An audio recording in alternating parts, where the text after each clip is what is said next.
Muy buenas, soy Marcos Vázquez y estás escuchando una nueva entrevista en Radio Fitness Revolucionario. Hoy hablo con Fernando Alonso Martín, ingeniero especializado en robótica e inteligencia artificial, pero con amplio conocimiento de otros ámbitos como psicología y finanza/inversiones, y es también creador del podcast Píldoras de Conocimiento y de varios cursos online sobre inversiones, toma de decisiones o sesgos cognitivos. Y si bien no son temas ligados directamente con la salud, sí me parece muy importante mejorar nuestra capacidad de tomar mejores decisiones. Como siempre digo, la calidad de nuestra vida está directamente ligada a la calidad de nuestras decisiones. Y para ello es importante desarrollar ciertos modelos mentales, aprender conceptos básicos de psicología, de estadística, de herramientas para mejorar hábitos. Y dado que su podcast se titula Píldoras del Conocimiento, le pedí simplemente a Fernando que me pasara algunas ideas que le parecieran valiosas, y lo que hacemos en la entrevista es irlas comentando en formato de charla libre, así que bueno, es un podcast un poco distinto de los demás, pero creo que realmente aporta esas píldoras de información valiosa.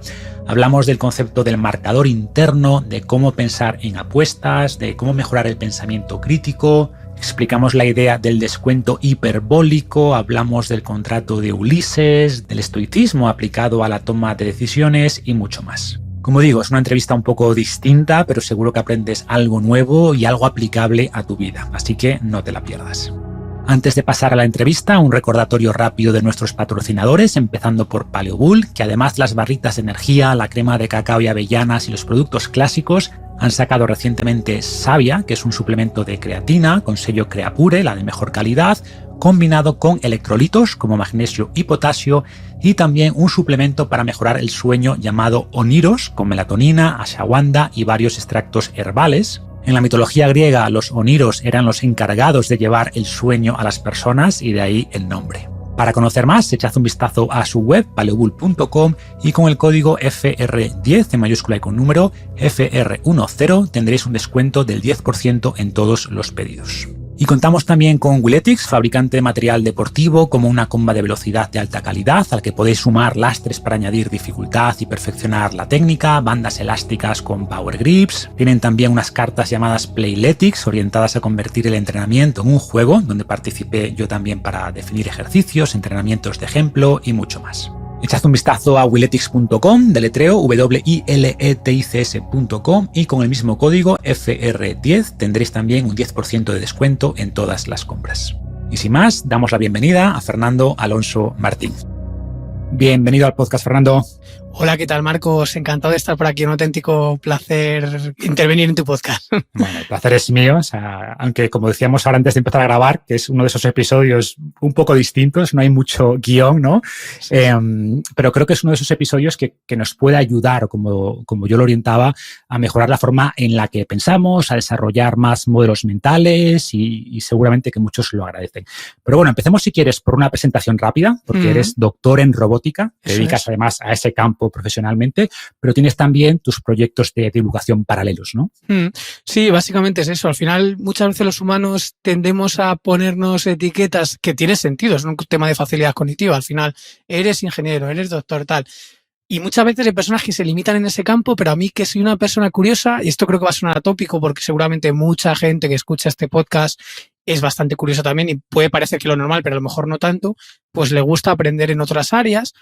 Y a mí me gusta mucho el concepto este de, no sé si lo conoces, Marcos, se lo escuché hace 2 o 3 años a Tim Ferriss.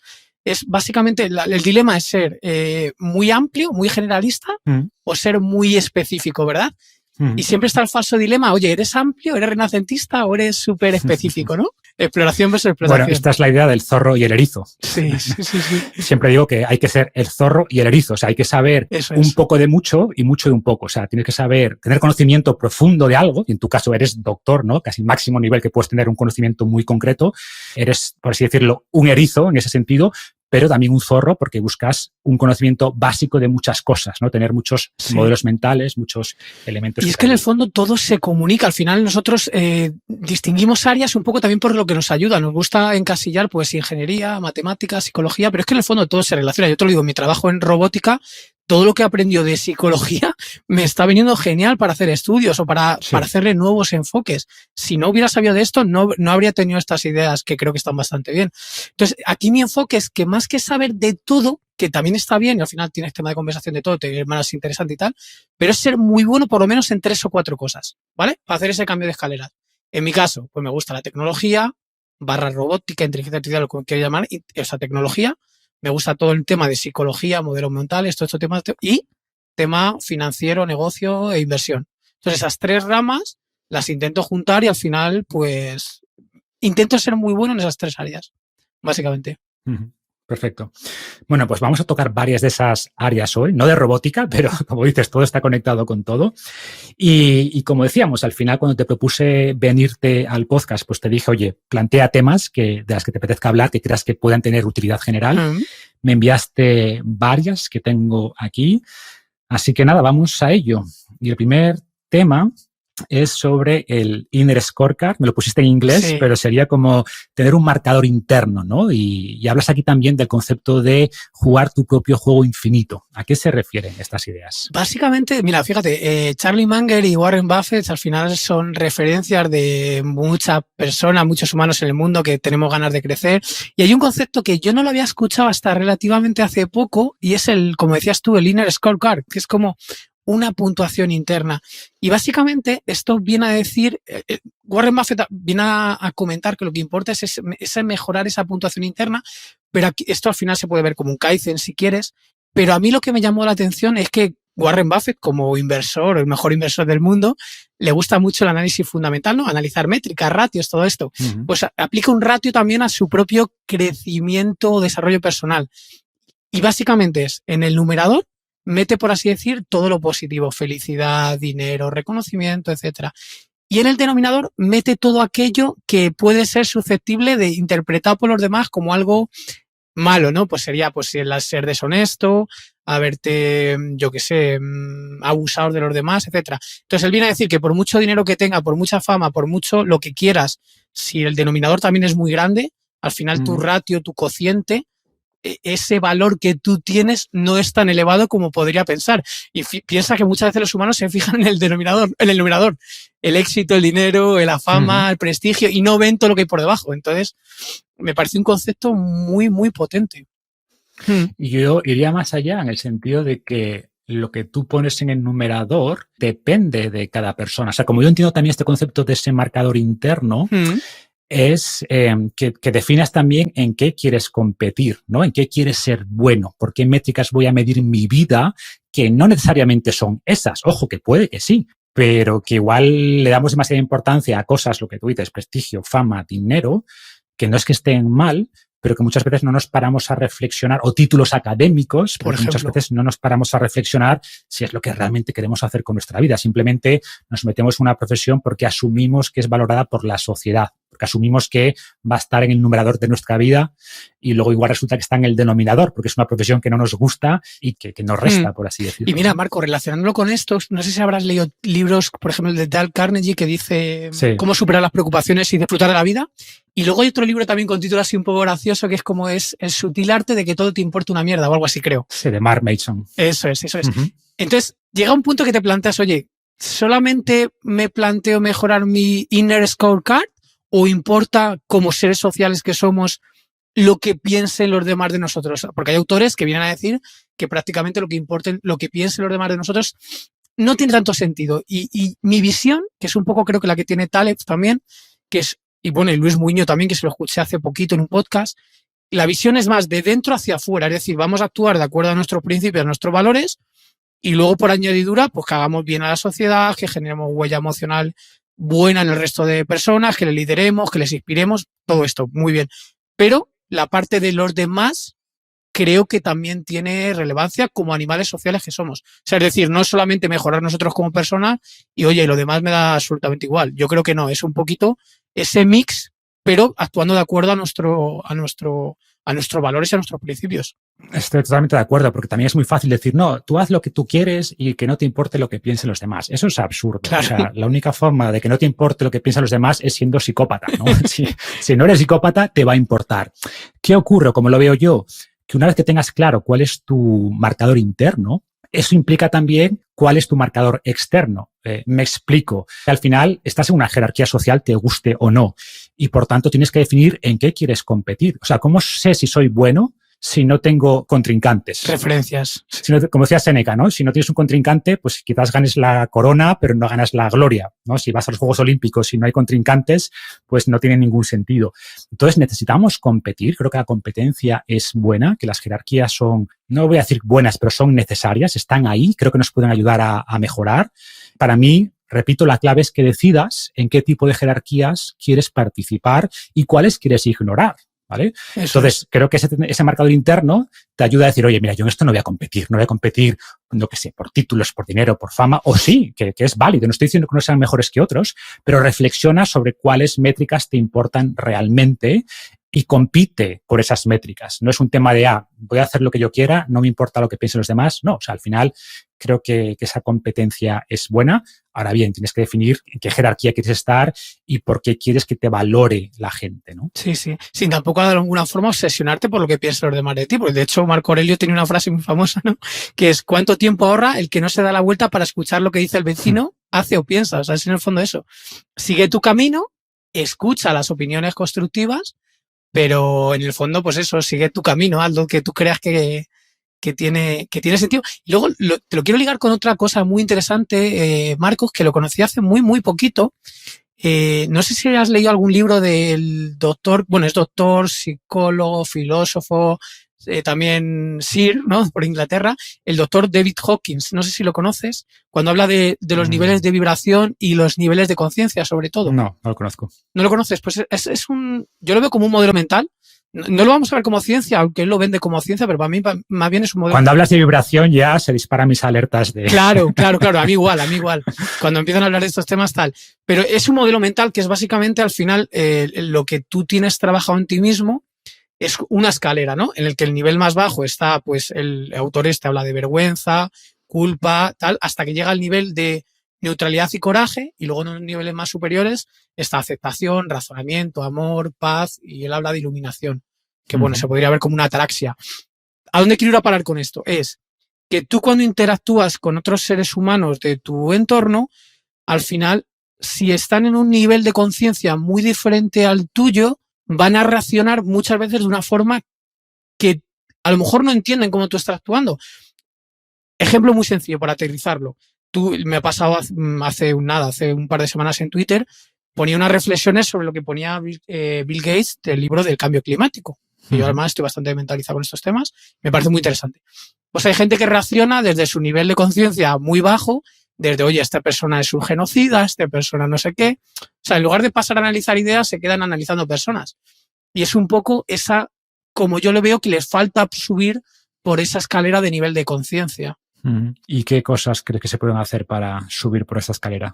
Bueno, al final es un trabajo eso es un poco lo que estamos diciendo, es aumentar tu inner scorecard, que aquí entran muchas cosas, desde aprender más cosas, lo decías tú además en un podcast hace poquito, lo del efecto Mateo, que me gustó mucho, que es el conocimiento que tienes, te abre las bases para llegar a adquirir nuevo conocimiento, porque es el sustrato que te permite adquirir nuevo conocimiento. Pues esto pasa un poco con todo. Cuanto más trabajes en ti mismo, cuanto más practicas, cuanto más te relacionas con los demás de forma sana, de forma asertiva, creo que te facilita de alguna forma ir subiendo esta escalera o este nivel de conciencia. El problema que yo veo es que la gente, cuanto más segura está de sus creencias, menos abierta está a aprender, ¿no? O sea, la gente no es consciente, como eran los unknown unknowns, ¿no? Los desconocidos de Thomas Rumsfeld. Eso es. No son conscientes de lo que no saben, entonces se quedan con esas ideas preconcebidas y al final cuesta sacarlos de ahí. O sea, la gente que más se aprovecharía de crecer y de aprender son generalmente las menos dispuestas a hacerlo, ¿no?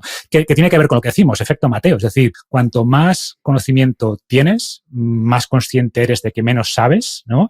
Y por tanto más abierto a aprender. Claro. Cuando crees que lo que sabes es lo que hay, pues más te encierras en tus posiciones, ¿no? Sí, es así. Venga, pues pasemos al segundo tema que planteaste, que es pensando en apuestas a la hora de tomar decisiones, que me parece también un tema crucial, porque somos como muy dados a tomar decisiones basadas en la emoción, o más que en la emoción, casi sería ese sistema número 1 instintivo que dice Kahneman, y tomaríamos decisiones mucho mejores si conociéramos conceptos básicos de probabilidades, ¿no? O bueno, yendo un paso antes, si fuéramos más conscientes de los sesgos cognitivos que nos hacen tomar malas decisiones, ¿no? Sí. Bueno, ¿qué nos recomiendas aquí? ¿Por dónde empezamos a tomar mejores decisiones? Bueno, primero, asumiendo que somos seres muy limitados, esto lo cuentas tú habitualmente, como tenemos el cuerpo de hace mucho tiempo y lo que antes era óptimo en un entorno pasado, ahora no lo es tanto. Un entorno tan confortable, tan financiero, que importa tanto las relaciones personales, interpersonales. Y que nos obligaba a tomar decisiones muy rápidas. Ese sistema número 1 era fundamental, ahora no tanto. Ahora tenemos más tiempo para tomar mejores decisiones, pero no aprovechamos ese tiempo, ¿no? Seguimos dependiendo de este instinto rápido. Bueno, y no solo eso, que es que tenemos información toda el mundo a golpe de clic, con lo cual es relativamente más fácil, relativamente digo, porque hay que saber distinguir qué es información de qué no es, claro. Pero tomar decisiones. Y aquí, si quieres, te voy a dar algunos apuntes. Mira, a mí me gusta mucho, esto lo he visto evolucionando con el tiempo, como lo he empezado a detectar, es que muchas personas toman decisiones de alguna forma basada en anécdotas. O sea, evidencia anecdotal. Sí. Lo que me ha contado mi cuñado, lo que me ha contado mi vecino, etcétera. En lugar de intentar buscar datos agregados. Al final, si tú te apoyas en la matemática, en la estadística y en la historia, subiéndote a eso, de alguna forma, si tomas muchas decisiones que las tomamos constantemente, de alguna forma, en el largo plazo, tus decisiones hay más probabilidad de que sean correctas. Y esto es un fallo que tienen muchos humanos, que al final se basan en esa anécdota. Esto se llama sesgo de disponibilidad heurística, pero es básicamente lo que tienes más cerca, tanto en la memoria como espacialmente. Y esto es un fallo que se ve pues constantemente. O sea, damos más importancia a las historias que a los datos, ¿no? Correcto. Te pongo un ejemplo que a mí me pasó. Me iba a comprar un coche y luego, pues, en una cena con unos amigos, pues un amigo decía, no lo compres porque me dio un montón de problemas, que no sé qué. Y reconozco que en primera instancia dije, ostras, no lo voy a comprar. Pero claro, luego digo, bueno, vamos a ver, ¿qué le voy a dar más importancia? A las estadísticas, que era un coche bien puntuado, con pocos problemas, comparado con otros, a los datos agregados, como dices, o a la experiencia de una persona, un n igual a 1. Evidentemente a los datos agregados, ¿no?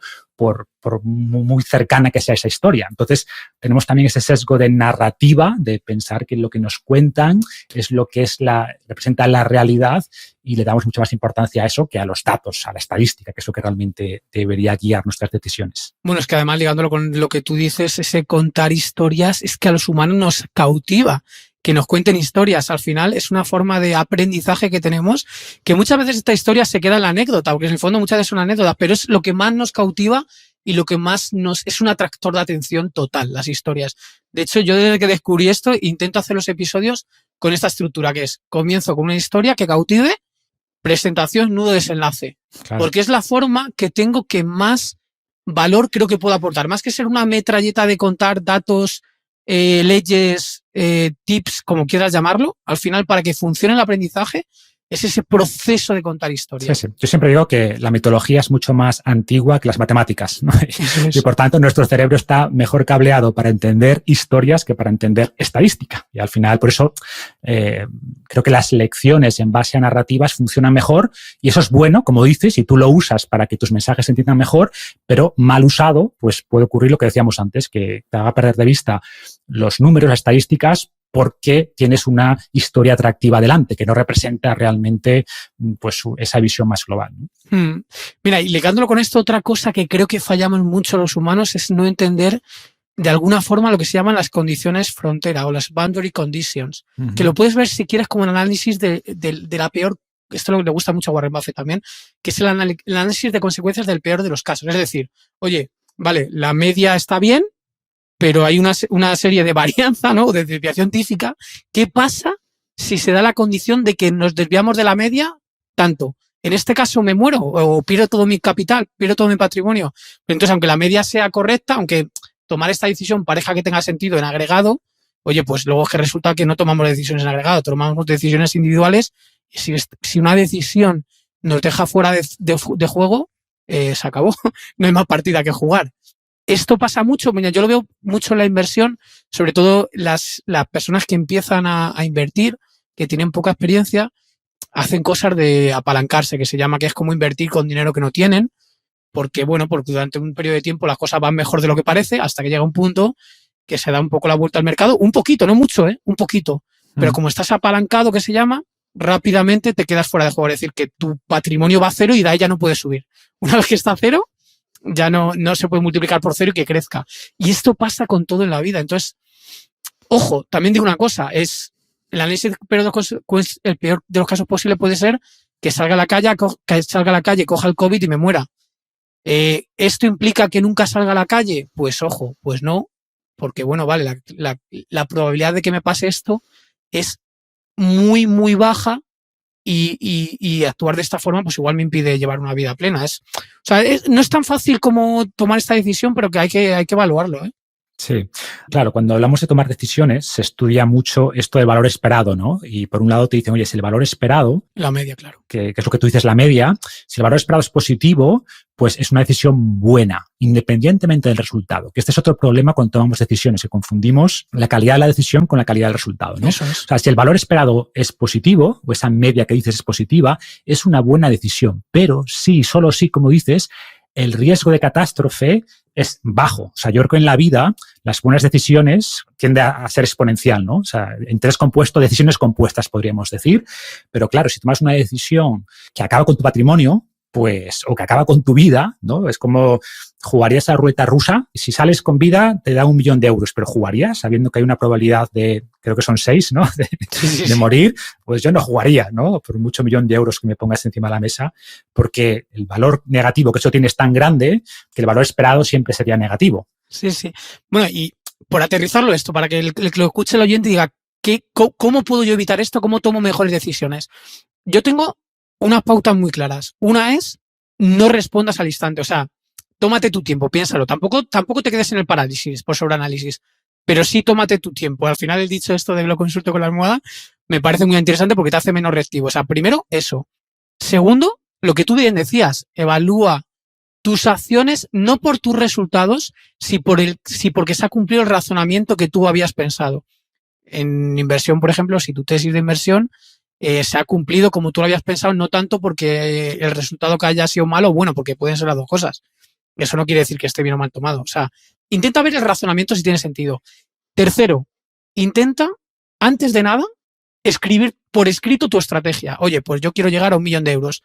Yo quiero llegar a 45.000 suscriptores. Yo quiero conseguir una plaza de titular en la universidad. Descompones en una estrategia y déjalo por escrito, lo que le llaman el contrato de Ulises. Entonces, al final, cuando tienes estas herramientas de, oye, me he tomado mi tiempo, he hecho una estrategia, pues en el fondo lo más probable es que te vayan saliendo bien las cosas. Aquí también hay un concepto que estoy viendo que no lo tienes aquí apuntado, pero lo introduzco. No sé si conoces el concepto de opcionalidad. Sí, claro. En el sentido de intentar tener muchas opciones abiertas. Me viene a la cabeza porque estaba viendo aquí que tenías aquí la idea de la ley de Higgs, ¿no? Sí. Yo siempre hablo de la opcionalidad en el sentido de tener muchas posibilidades abiertas, que es lo que tú dices. A veces tomamos una decisión rápida cuando no tenemos que tomar esa decisión seguramente. La primera decisión a tomar es, ¿tengo que tomar esta decisión o puedo esperar, seguir avanzando y ver cómo se desarrollan las cosas? Muchas veces tomamos decisiones antes de necesitar tomarlas, ¿no? Entonces, tener esa opcionalidad es bueno, pero también puede ocurrir que tener esas decisiones abiertas, por un lado, suponga un coste y, por otro lado, pueda generar, según la ley de Higgs, ese parálisis por análisis, ¿no? Entonces, también un poco, yo a veces reflexiono sobre hasta qué punto la opcionalidad es buena o hasta qué punto merece la pena ese contrato de Ulises o, como hizo Hernán Cortés, quemar las naves, ¿no? Y, por tanto, eliminando esta opción, me asegura que me voy a centrar más en las opciones que veo más positivas o con más potencial. ¿Sabes qué pasa? Que si amplías demasiado el abanico, aparte de que puedas paralizarte, esto de la ley de Higgs, el parálisis por sobreanálisis, es que hay otro problema. Es que una vez que decides, tiendes, a mí me pasa constantemente, al arrepentimiento post-decisión. Cuando tenías tantas opciones y te ha costado tanto tomar una decisión, porque es que la diferencia entre una y otra son matices, a nada que se te pone un poquito mal lo que tú has decidido, te arrepientes demasiado. O eso me pasa a mí, creo que le pasará a mucha gente. Sí, yo siempre digo aquí que cuando tengas dos decisiones que estás ahí súper indeciso, elige una, porque si estás tan indeciso es porque son muy parecidas. Y por tanto, Claro. tampoco, o sea, si hubiera una diferencia clara, pues no tendrías dudas, ¿no? Entonces, elige una y ya está, y quédate con esa, ¿no? Y no mires atrás. Pero claro, esto es difícil, ¿no? Y es difícil por lo que decíamos antes, porque tendemos a volver atrás y juzgar esa decisión por el resultado que tuvo. Y decir, ostras, hice tal inversión o hice esta evaluación de la compañía y la acción bajó, qué mala decisión. No, o sea, si el análisis fue bueno, la decisión fue buena. Otra cosa es que hay 1000 factores del mercado que están fuera de tu control, ¿no? Sí, y ¿sabes qué pasa? Que luego también no es tan fácil evaluar la decisión, porque esto también caemos mucho, es lo del sesgo del jugador, ¿no? O de la mano caliente, que es, oye, me ha salido una decisión bien, la segunda también bien, la tercera también bien, pienso que estoy en racha y voy a decidir también, o sea, en plan, voy a decidir rápido igual que anteriormente porque me ha salido bien. Y esto en el fondo es otro sesgo, o sea, al final cada decisión tiene que ser tomada de forma independiente. Y de hecho es una de las claves por las que caemos mucho en manipulación, porque cada decisión la tomamos en relación a la que hemos tomado anteriormente. Entonces, ese concatenamiento de decisiones nos sesga mucho. Entonces, cada decisión se debería, idealmente, tomar dedicándole un tiempo y de forma independiente con lo que he decidido anteriormente. Y entender, siempre que hablamos del tema de, bueno, hablas del mito de la mano caliente, que hay regresión a la media, ¿no? O sea, normalmente cuando te va muy bien en algo, hay una parte que es azar. Sí. O sea, también tendemos a atribuir a nuestro mérito personal cuando las cosas van bien, cuando la decisión es buena, ¿no? Cuando la decisión tuvo un buen resultado, mejor dicho, y tendemos a culpar a la mala suerte cuando la decisión tuvo un mal resultado, ¿no? Y ocurre lo que tú dices, que también muchas veces cuando alguien está en racha, pues no vemos el azar que hay ahí. De hecho, ahora se me viene a la cabeza, no sé si conoces el concepto la maldición de la portada de la revista Sports Illustrated, ¿no? Sí. Porque siempre que había, pues en este caso, un atleta que llegaba a la portada, normalmente en las temporadas posteriores le iba peor que las temporadas anteriores por las que salió en esa revista. Pero claro, es normal. Si te va muy bien, si lo haces espectacularmente bien durante un tiempo, lo más probable es que después, por pura estadística, pues lo hagas peor, ¿no? Y al revés, si has hecho algo muy mal, lo más probable es que por regresión a la media, en tu siguiente intento, por así decirlo, lo hagas mejor. Lo que, ojo, es peligroso tomar decisiones por regresión a la media también, ¿eh?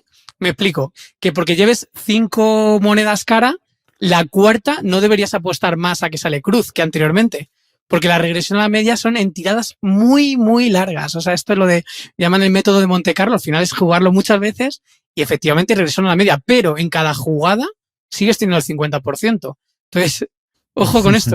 Claro, porque cada lanzamiento de la moneda en este caso es un evento independiente, ¿no? Pero hay que evaluar la distribución de la probabilidad. O sea, por ejemplo, si tienes 100 bolas en un bombo, 50 son blancas y 50 son negras y sacas 5 bolas negras seguidas, la probabilidad de sacar otra negra es menor, ¿vale? O en el caso que digo del desempeño físico, si pensamos que sigue una distribución normal de campana de Gauss y un día tienes un desempeño excepcionalmente bueno, o sea, muy a la derecha de la distribución, pues por estadística, en tu siguiente prueba es mucho más probable que estés más cerca del medio y no otra vez en el extremo, porque es mucho menos probable, por definición, ¿no? Eso es. Pero bueno, pasando a temas más prácticos, mencionaste antes de pasada el concepto de contrato de Ulises, que me parece una estrategia muy buena para cambiar hábitos. Cuéntanos un poco más a qué se refiere y cómo lo podemos usar para tomar mejores decisiones. Bueno, yo en el fondo lo que uso del contrato de Ulises, yo aprendí hace un tiempo que muchas veces los humanos lo que queremos es buscar libertad y pensamos que buscar libertad es hacer lo que nos dé la gana. Y en el fondo, y parece un poco antiintuitivo, pero en mi modesta forma de verlo, lo que nos da libertad es tomar hábitos y habituarte a hacer esos hábitos. Es al final lo que dice James Clear en Atomic Habits. Y en el fondo el contrato de Ulises es dejar de alguna forma por escrito, esto está basado en la mitología griega, ya lo sabes, cuando Ulises tenía que pasar por, no sé por dónde era, por Ítaca creo que recordar que era. Se volvía de la guerra de Troya, ¿no? Eso es. Y tenía que pasar por una zona donde el canto de las sirenas, pues al final le atraía a los navegantes, a los piratas, lo que fuera, y al final se acaban estrellando, ¿no? Con el canto de las sirenas. Entonces al final él le pidió a su tripulación que le ataran al mástil para que pudiera pasar sin que le desataran y sin poder, o sea, y que no cayera al canto de las sirenas. Aquí siempre tenía una duda que qué pasaba con sus compañeros, ¿no? Los mismos que la ataron, ¿qué pasa? ¿A ellos no les sufría el canto de las sirenas? No, porque les pidió que se taparan los oídos con cera. Correcto. Ellos no escuchaban. Correcto, vale. Siempre, esa parte siempre se me olvidaba, digo, joder. Vale, pues el caso es ese, que al final cuando tú de alguna forma te ciñes al plan que has preestablecido, aquí la clave es que el plan tenga sentido, porque como te hayas ceñido un plan que no tiene sentido, pues mal vas. Pero bueno, en este caso sería, oye, pues yo he decidido que voy a ser una persona más deportista y una forma de hacérmelo más fácil es, oye, pues dejo la mochila con todo preparado en la puerta de casa todos los días. Cuando tengo energía lo coloco para que cuando no tenga energía pues ya tengo las cosas colocadas y lo uso. Esto aterrizado en el mundo de la inversión, que a mí es donde más me gusta aplicar el contrato de Ulises. Yo lo que uso particularmente, por ejemplo, mi contrato de Ulises es cuando yo compro una acción, no puedo, bajo ningún concepto, venderla antes de 2 años. No puedo. ¿Por qué? Porque estadísticamente tengo comprobado que las personas que menos rotan su cartera, que menos compran y venden, estadísticamente lo hacen mucho mejor que las personas que están constantemente operando. Entonces, ese es uno de mis contratos de Ulises. O, por ejemplo, tengo que tener un porcentaje en inversión indexada, sí o sí, mínimo el 30%. Entonces, son formas de que, de alguna forma, mi emoción no me... O a mí me gusta en ese ámbito el ahorro programado. Es decir, oye, cada mes traspaso X cientos de euros a mi cuenta de inversión, sí o sí, y que esté automatizado. Sí, el preahorro que se llama, que es nada más cobrar, me lo paso a mi inversión. Que no tengas que decidir cada mes, este mes voy a invertir. No, es una decisión que has hecho contigo mismo. Correcto. Y esto aplica a todo, a inversión, hábitos, a todo, comida. De hecho, quise profundizar porque lo veo claro. O sea, por ejemplo, cosas que yo recomiendo a quien le cueste alejarse de las redes sociales, ¿no? Pues hay plugins, que yo uso alguno, que te desconectan de internet cuando necesitas trabajar en algo concentrado. Pues oye, te desconectas y aunque tengas la tentación, ¿no? Tengas ese canto y sirena, pues sabes que tienes que reiniciar el ordenador para poder entrar en Instagram, ¿no? O en tu correo o lo que sea. O lo típico de si te tientan los ultraprocesados, no los compres. O sea, si los tienes en casa, te los vas a comer. Entonces, el acuerdo contigo mismo es que nunca vas a pedir comida por teléfono, por ejemplo, o incluso si tuvieras que hacerlo, solo el hecho de tener que llamar, de tener que esperar a que llegue, pues es mucho más probable que no lo hagas que si la tienes en casa, ¿no? Entonces, es intentar poner restricciones, intentar que te aten cuerdas al mástil para hacer más probable que tengas comportamientos buenos, ¿no? Me parece muy interesante. Sí. O siempre digo que el hecho de tener un entrenador o tener un dietista no es tanto lo que te enseña, ojo que también, pero a partir del conocimiento inicial, no es tanto el conocimiento extra que te dan, sino el tener que rendir cuentas a alguien, ¿no? Sí, tu partner in crime también, exactamente, ¿no? Sí. Saber que si tu entrenador está a las 10 de la mañana en el gimnasio, pues es más difícil. O sea, el hecho de tener que llamarle, oye, mira, que no voy a ir, que no me apetece, pues lo más probable es que vayas. De alguna manera estás haciendo ese contrato contigo mismo, ¿no? Sí. Fíjate, relacionándolo con esto que has comentado, yo he descubierto 2 formas que me ayudan mucho a sobrepasar mi día a día relacionado con el contrato de Ulises. Uno es con la alimentación. A mí me pasaba que comía mucho entre horas y me costaba tener una recomposición corporal buena. Y me ha ayudado bastante el tema del ayuno intermitente, que como yo sé que tengo que estar 16 horas sin comer y no me lo puedo saltar porque me he comprometido conmigo mismo a que lo voy a hacer sí o sí, como sé que tengo que estar muchas horas sin comer, de alguna forma me ayuda a comer mejor, porque sé que tengo que comer cosas consistentes para poder aguantar 16 horas. Es decir, no puedo cenar un bollo y aguantar 16 horas. Sí. Tengo que comer cosas, pues un pescado, una carne a la plancha. Y lo que dices es interesante, porque muchas veces la discusión alrededor del ayuno intermitente es si es mejor, si es peor, si ayuda a adelgazar más o menos con las mismas calorías. Para mí la discusión muchas veces es que la moderación para muchas personas no les funciona. Entonces, la restricción absoluta, es decir, oye, antes de las 2, por mi contrato de Ulises, no voy a comer. Pues el simple hecho de tener esa regla dura, pues ya hace que comas menos, porque tienes menos horas para comer y generalmente comes menos y además muchas veces comes mejor por lo que dices, porque no tienes esos snacks intermedios de media mañana o de media tarde, según qué horarios hagas en el ayuno intermitente, que es muchas veces donde metes la basura, ¿no? Exacto. Pues para mí el ayuno intermitente efectivamente es una especie de contrato de Ulises y en cierto sentido funciona mejor por eso que por posibles beneficios metabólicos, ¿no? Que, ojo, también los puede haber, pero yo lo veo más un tema de controlar mejor las calorías y además muchas veces la calidad de la comida. Es que es eso, para mí ha sido contraintuitivo. No pensaba que me iba a ayudar tanto en eso. O sea, pensaba en los beneficios que se conocen, ¿no? Que se empiezan a conocer científicamente de, pues, mejora de la insulina, lo que sea. Entonces, o alarga la vida. Para mí ha sido más bien ayudarme a comer mejor por cumplir este compromiso, básicamente. Sí, sí. Perfecto, pues pasemos al tercer gran punto que has llamado escepticismo versus falta de curiosidad. ¿Qué enseñanzas debemos extraer en este punto? Mira, para mí esto lo quiero, por así decir, enmarcar dentro de que, no sé si te ha pasado a ti, Marcos, a mí sí me ha pasado, por ejemplo, de querer invitar a una persona al podcast y de alguna forma no atreverse por ese síndrome del impostor y por decir, oye, que esto no es mi campo de especialización. O, por ejemplo, a mí mismo. Sería si solo hiciera un podcast de robótica por, de alguna forma, miedo de hablar, entre comillas, de lo que no sé. Ojo, no digo de hablar de lo que no sé, porque en el fondo siempre tienes que hacer lo que le llaman la due diligence, ¿no? Tu aprender antes de comunicar. O sea, estar muy seguro de lo que estás contando. Pero, en el fondo, lo que quiero decir es que la curiosidad es un abrirte las puertas de crecimiento. Entonces, es curiosidad, sí, ten curiosidad, pero también ten escepticismo, no te creas todo lo que te cuentan, porque hay personas que te están contando cosas que no lo han estudiado en profundidad, o que ahora mismo piensan esto y el día de mañana no, o que realmente no se juegan el pellejo en cada decisión, como dice Taleb. Entonces, es un poco la reflexión que... Yo siempre digo eso de mantén la mente abierta, pero no tanto que se te caiga el cerebro, ¿no? Iría por ahí. Sí. Y hay muchos humanos que en el fondo caen en ese negacionismo, en cosas que lo ven imposible porque realmente ni se lo plantean. Cuando, oye, hay cosas que sí, hay muchas cosas que son mentira o que no son ciertas, pero hay otras cosas que, oye, sé curioso y explora y mira a ver si tiene sentido o no. Entonces, es un poquito eso. Y en el mundo de la inversión se ve un poco con el estilo de inversión que se llama contraria. No sé si conoces tú este estilo de inversión o no. Contraria, ¿no? No. ¿A qué se refiere? Básicamente es dentro del estilo de inversión en valor que se llama, es cuando el mercado tiene miedo, que es cuando se ve como que hay rebajas, que está todo más barato, es el momento de actuar en contra de la manada, de invertir más, porque es cuando más más barato está. Bueno, eso decía Warren Buffett, ¿no? Que cuando la gente tiene miedo es el momento de ser audaz, y cuando el mercado es audaz o greedy, él decía, ¿no? Como cuando la gente es avariciosa, es el momento de tener miedo y salirse. Eso es. Entonces, yo lo que quiero reflejar aquí es, oye, que la masa en agregado en general, es muy inteligente. Es decir, suelen ser bastante...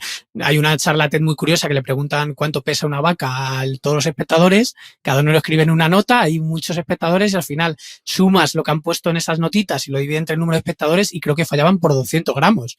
O sea, una cosa increíble. Bueno, es un estudio típico que se hizo hace un montón de años y que se ha replicado, ¿no? En el sentido que la inteligencia de las masas, pues el famoso comodín del público, ¿no? Que normalmente, quiere ser usted millonario, el comodín del público funciona porque esas masas tienen mucha sabiduría, pero también se equivocan mucho, ¿no? O sea, aquí la clave es saber cuándo esa inteligencia de las masas realmente nos va a ayudar a tomar mejores decisiones y cuándo puede ser contraproducente.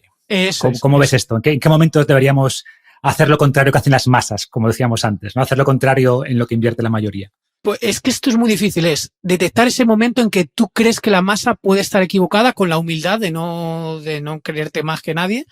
Y es en el fondo entendiendo un poco cómo funcionan los humanos. Por ejemplo, hay un sesgo muy famoso que es el sesgo de arrastre, o le llaman el von Wagon effect, que es básicamente una persona que lo comenta o que actúa de una forma genera imitación en el resto y todo el resto, pues al fondo se acaba mimetizando ese comportamiento y la masa acaba actuando como el comportamiento que probablemente el líder o aquella persona con cierta autoridad inspira al resto. Entonces hay ciertas situaciones en que si detectas que esa masa está sufriendo un tipo de manipulación de masas o un tipo de comportamiento fuera de lo normal, de alguna forma es complicado, es complicado, pero es cuando encuentras la oportunidad de aprovecharte de esta oportunidad. Y normalmente para aprovecharte es que tienes que tener mucho conocimiento y mucha experiencia.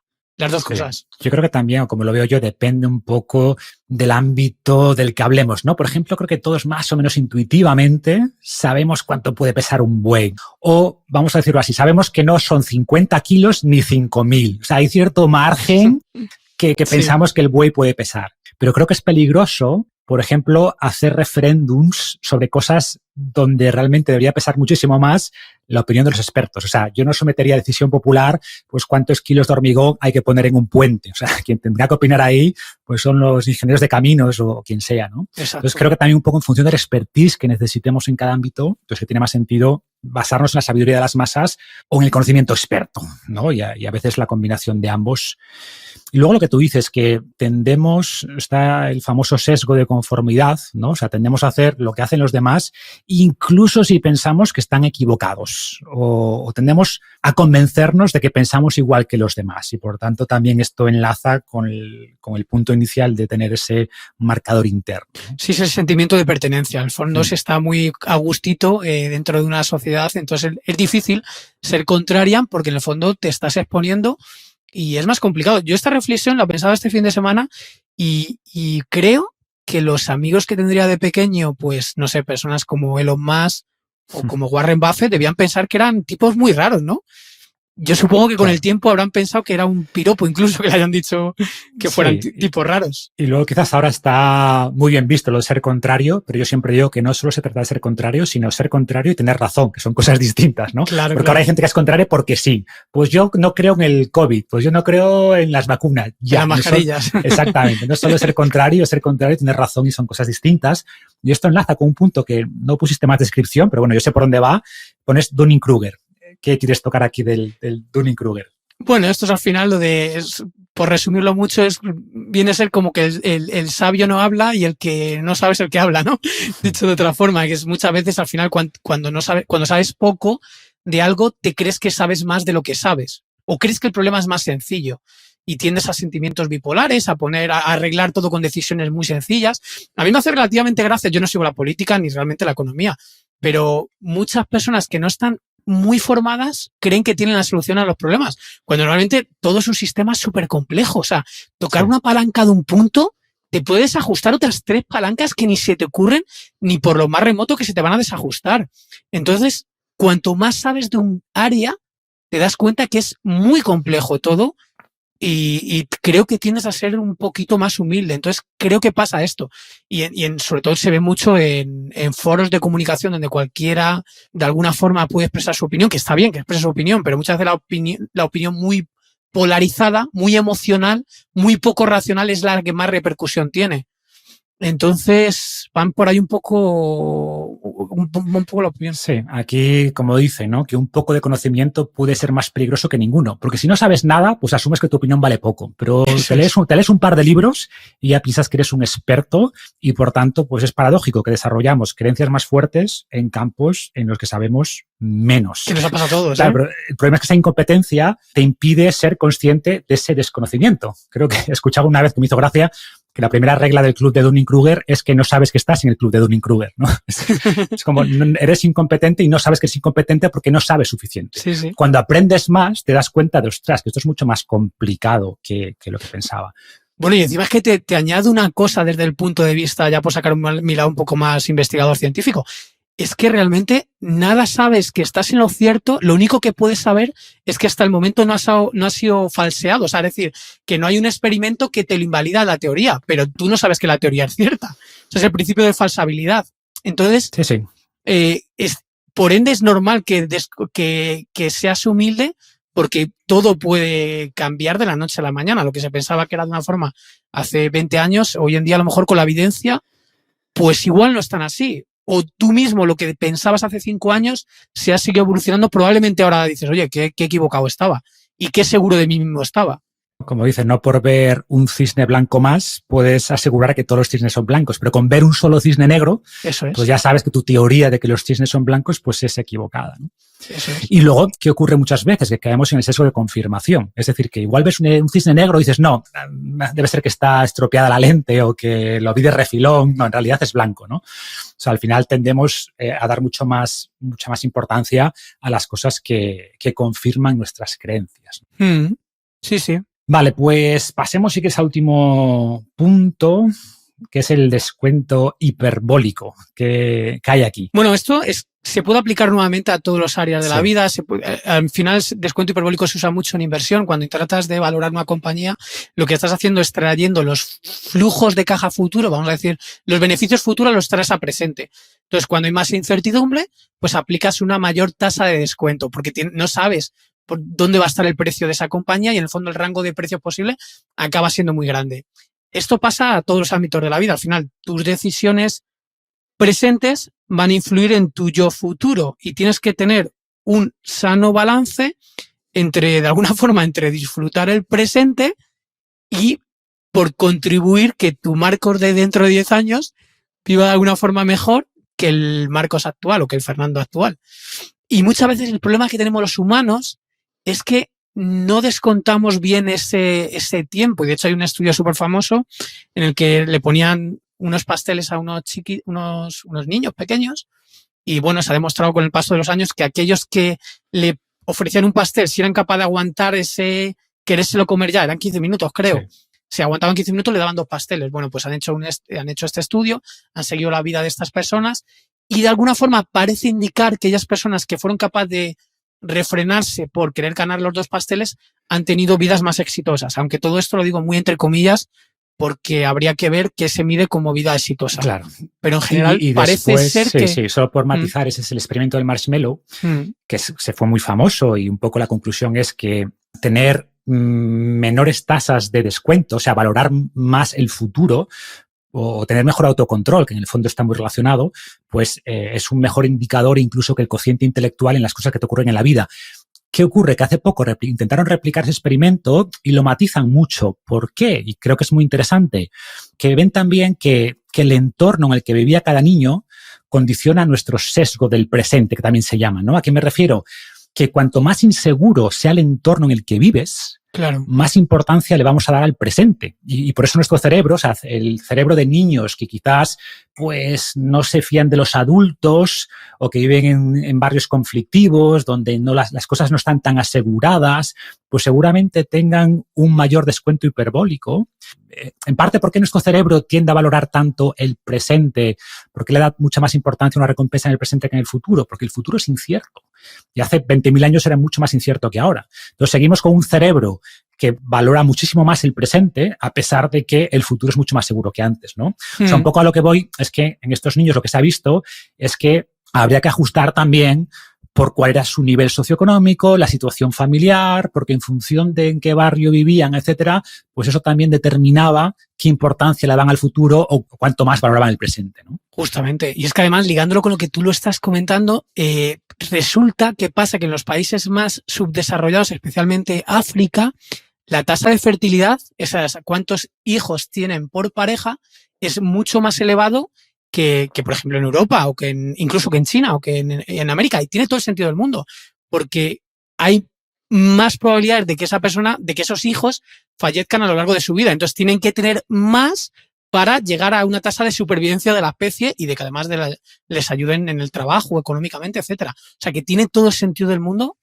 que cuando la inseguridad es mayor, tu tasa de descuento es que tiene que ser sí o sí más elevada. Sí. O sea, eso tiene sentido ese ajuste, pero un poco más allá de la modulación, hacia arriba o hacia abajo, esto ocurre, ¿no? De hecho, los experimentos iniciales creo que también fueron de Kahneman y lo que hacían era algo así como ofrecían a la gente, pues me invento, $100 ahora, oye, te doy $100 ahora o 120 en un mes, ¿qué prefieres? Bueno, pues la mayoría decía que $100 ahora.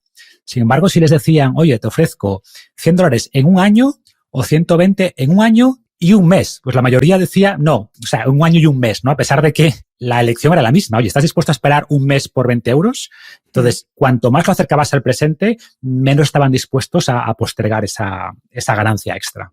Sí, ¿sabes qué pasa? Que influye mucho también, esto es un sesgo, se llama el sesgo de enmarque. O sea, depende de cómo le presentes la pregunta, sí o sí le estás influyendo en lo que te responde. Incluso es más, te digo, depende del orden que le hace las preguntas, influye también en el tipo de respuesta. Entonces, yo estos estudios me gusta verlos, me gusta leerlos, pero también hay que entender muy bien la metodología en cómo se ha hecho el experimento. Porque todo que son sesgos en el fondo, influyen mucho los resultados que obtenemos. O sea, es importante. Y luego otra cosa que marco por un último apunte sobre el sesgo hiperbólico, que esto también influye mucho en, o sea, al final, cómo eres de bueno calibrando a cuánto descuentas, cuánto sacrificas el mañana por el hoy, es muy importante y te lleva a lugares muy diferentes. Pero es que, por ejemplo, con tu patrimonio personal, hay un mantra en inversión de que al final el interés compuesto es muy potente a lo largo del tiempo. Es decir, si tú empiezas a ahorrar cuanto antes y lo inviertes, mejor, más patrimonio tendrás en el futuro. Pero, y es un poco el descuento hiperbólico, cuando tú eres jovencito a lo mejor ahorrarte 50 euros o 100 euros implica que no puedas hacer un viaje con tus amigos, que es el primer viaje que haces en toda tu vida y que te va a marcar tu vida, que a lo mejor esos 50 euros que has ahorrado con 18 años son nada cuando tenías 45, porque tu proyección a futuro, si eres una persona que aporta valor, es ir cada vez incrementando un poco lo que vas ganando. Entonces, también es un poquito eso, es saber valorar cuánto sacrificas en el presente en función de lo que tú estimas que alcanzarás el día de mañana, que en el fondo es un poco tirar de bola de cristal, sí, pero puedes ver un poco por dónde. Claro, o sea, aquí el tema es que este sesgo del presente, aunque lo solemos asociar a algo negativo, es decir, que al valorar demasiado el presente, pues te comes el donut y te gastas los 100 euros, ¿no? Eso es. No es que sea mal necesariamente, o sea, como dices, un exceso de foco en el futuro puede hacer que disfrutemos menos la vida, ¿vale? Que nos privemos de experiencias enriquecedoras en el presente porque queremos, tener 10.000 euros más en la jubilación, o que no probemos un postre típico en un viaje porque queremos un 1% menos de grasa en el verano, claro, ¿no? O sea, se trata para mí de buscar ese equilibrio entre el presente y el futuro, como si fueras dos personas, y de hecho en experimentos que hacen a la gente, les dicen, oye, piensa en tu yo futuro, y se activan zonas del cerebro distintas a si pensamos en nuestro yo del presente. Es decir, que cuando pensamos en tu Fernando, en tu Marcos dentro de 10 años, la activación de las zonas cerebrales es similar a cuando pensamos en una tercera persona. Entonces, lo que queremos en general, o como yo lo veo, es, o sea, no exigir demasiados sacrificios al yo presente. Al final puede reducir esa satisfacción vital, pero no olvidarnos tampoco del yo futuro, que con alta probabilidad va a ser tu yo presente dentro de un tiempo, ¿no? Es buscar ese equilibrio. Bueno, es que encima si sacrificas constantemente el presente, es difícil mantenerte en el juego, porque al final reduces esos micro shooters de dopamina que de alguna forma te hacen progresar. Yo, por ejemplo, siempre digo, oye, si estás ganando más, gasta más, no pasa nada, porque te subcomunica que vas en la línea correcta. O sea, no quiere decir que te mantengas igual, porque en el fondo te estás viendo en una forma, percibes como crecimiento. Entonces, cuando tú percibes crecimiento, te impulsa. Entonces, lo veo también por ese lado, de que te mantienen en el juego. Sí, es encontrar ese equilibrio, ¿no? O sea, yo recomiendo cada día hacer algo que disfrutas, hacer algo que es para tu yo del presente, pero también cada día intentar hacer algo que sea para el yo del futuro, ¿no? Y intentar lograr ese equilibrio. Sí, es un poco lo de Epicurio, estoicismo, ¿no? Exactamente, pues me gusta el estoicismo porque creo que es ese punto intermedio entre los estéticos, ¿no? O los cínicos, de no, todo placer es malo, y los epicúreos, donde buscaban el placer, y el placer era no exactamente así, vamos a decir los hedonistas, porque los epicúreos hacían ciertas distinciones, pero la búsqueda del placer como máxima directriz en la vida, ¿no? Sí. ¿Qué ocurre? Que yo es cierto que hago mucho más énfasis en pensar en el tuyo del futuro, porque creo que la mayor parte de la población tiene una tasa de descuento alta, ¿no? En el sentido de que valora mucho más el presente, y eso está detrás de las epidemias de obesidad, muchas veces de adicciones y de nuevo, que hay muchos factores que influyen, como decíamos antes, pero creo que pecamos en general de valorar en exceso el presente en detrimento del futuro, pero sabiendo que tampoco debemos irnos al otro extremo, ¿no? Por girar un poco el micrófono, turning the table, que le llaman, Marcos, ¿tú piensas que es compatible? Porque esta pregunta realmente me parece relevante. ¿Es compatible el hedonismo con el estoicismo? O sea, ¿es compatible mantener estos dos estilos de vida?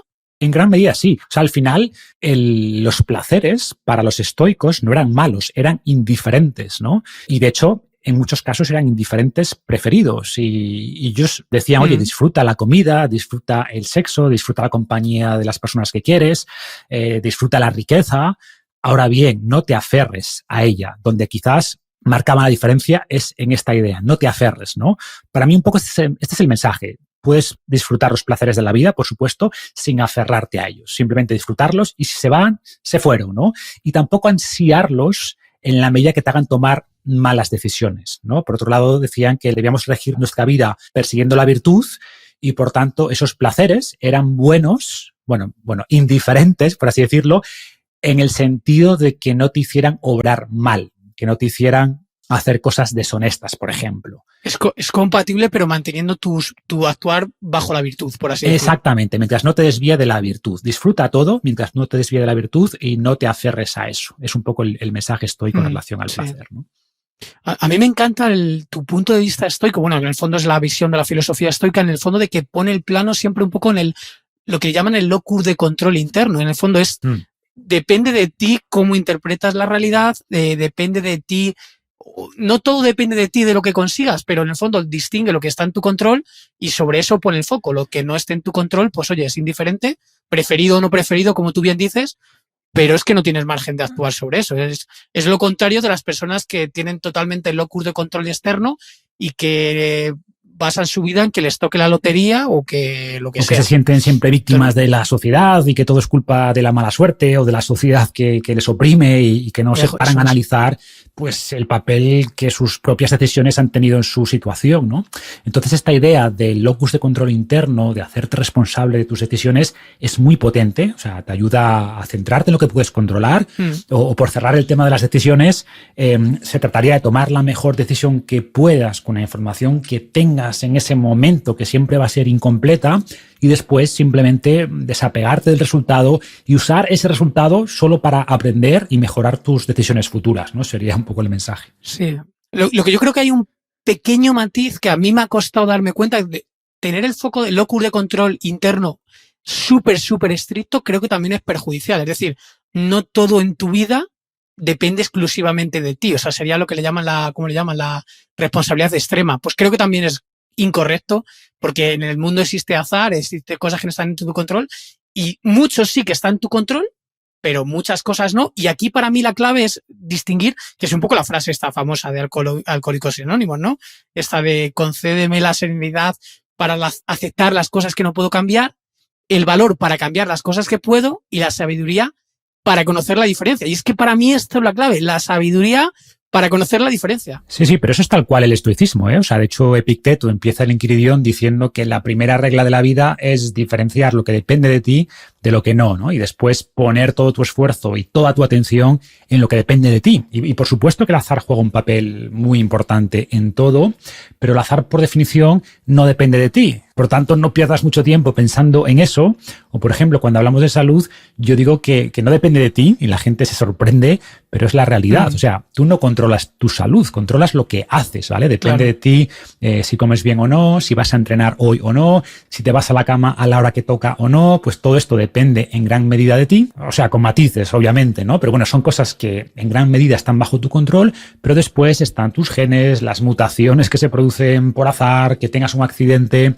Pero, de nuevo, donde tienes que poner el foco es en las acciones concretas que dependen de ti, ¿no? Ese es un poquito el mensaje. Sí. Y bueno, creo que es un buen punto para terminar. Creo que has hecho honor al nombre de tu proyecto. Nos has dejado muchas píldoras de conocimiento. Estoy seguro que es uno de esos episodios que muchos van a escuchar varias veces porque nos has dejado muchas ideas de valor.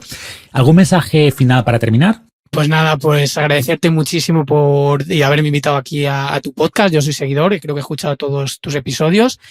Animo a la gente a que si tiene ganas de aportar conocimiento, que se anime incluso a hacer podcast, porque creo que es una forma de divulgar, es una forma en la que uno cuando comunica dos aprenden, tanto él como la persona que lo escucha, y creo que hay falta de más personas en esta comunidad, sobre todo en español, que tengan ganas de divulgar y sobre todo de innovar, de intentar hacer cosas diferentes que aporten valor, que aporten utilidad, que aporten conocimiento, o que aporten cosas útiles en general al resto de los humanos que lo escuchamos. Yo soy apasionado de escuchar podcasts y por eso empecé también un poco el mío y animo a que más gente se lance un poco a querer comunicar lo que siente, lo que ha aprendido y lo que quiera en general, vamos. Sí, concuerdo. Primero, porque como bien decías, intentar explicar las cosas es la mejor forma de aprenderlas muchas veces. Y segundo, porque mucha gente tiene miedo por el que es que esto ya lo han dicho, esto ya se sabe. Bueno, se habrá dicho, pero quizás no con tus palabras. Y o sea, las cosas importantes merece la pena ser repetidas, ¿no? Pero sobre todo ese proceso de aprendizaje. Creo que como mensaje final por mi parte, pues intentar que la gente aprenda de muchas cosas, mantener la curiosidad intelectual y no solo va a tener un efecto positivo en tu carrera, por así decirlo, laboral, sino que creo que es muy enriquecedor. O sea, que el conocimiento es un bien final, ¿no? O sea, es un fin en sí mismo y no simplemente un medio que también. Así que, bueno, desde aquí animar a todo el mundo también a que escuche tu podcast, que hablas de muchas cosas interesantes y que son básicas para la vida y son cosas que no se enseñan en la escuela. rara vez se aprende sobre salud, sobre inversiones, sobre tomar mejores decisiones, y para mí son cosas que todo el mundo debería tener al menos los conocimientos básicos. Totalmente. Perfecto, Fernando. Pues lo dicho, un placer y seguimos en contacto. Un abrazo a ti y a los oyentes. Un abrazo. Chao.